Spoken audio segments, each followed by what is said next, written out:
നമസ്കാരം. Daily news ശുഭദിനത്തിലേക്ക് സ്വാഗതം. നമുക്ക് കൈകാര്യം ചെയ്യുന്നതിനപ്പുറം ആർത്തിയോട് സമ്പാദിക്കുന്നതെല്ലാം അത് നശിച്ചുപോകും. കേൾക്കാം ഇന്നത്തെ ശുഭദിന ചിന്ത.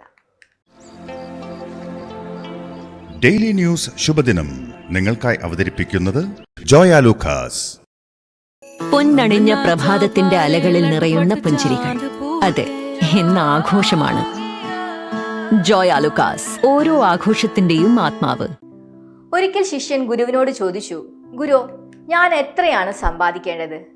ഗുരു ഒന്നും മിണ്ടാതെ അകത്തേക്ക് പോയി ഒരു പാത്രം നിറയെ കോഴിമുട്ടകൾ കൊണ്ടുവന്നു.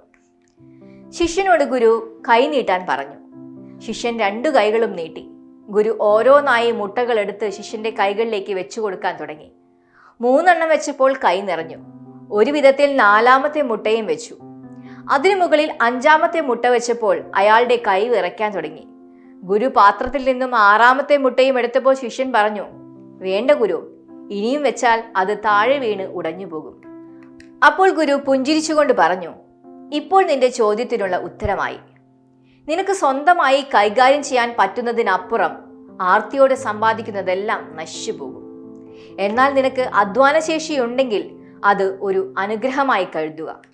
നിനക്ക് ജീവിക്കാൻ ആവുന്നതിലും കൂടുതൽ സമ്പാദിച്ചാൽ അത് അർഹതപ്പെട്ടവർക്ക് ദാനം ചെയ്യുക. അവരുടെ സന്തോഷം നിന്റെ വിജയത്തിന്റെ ഊർജമായിരിക്കും. ഗുരു പറഞ്ഞു നിർത്തി. സമ്പാദിക്കാനുള്ള വ്യഗ്രതയിൽ നന്മകളെ പലതും നാം കണ്ടില്ലെന്ന് നടിക്കാനിടയാകുന്നു. സമ്പാദിക്കുന്നതിനുമൊപ്പം ചുറ്റുമുള്ളവരെ കൂടി സഹായിക്കുമ്പോഴാണ് ഒരാൾ യഥാർത്ഥത്തിൽ കർമ്മഫലം ആസ്വദിക്കുന്നത്. അവിടെയാണ് ആത്മസംതൃപ്തി കണ്ടെത്താനാകുക. ശുഭദിനം.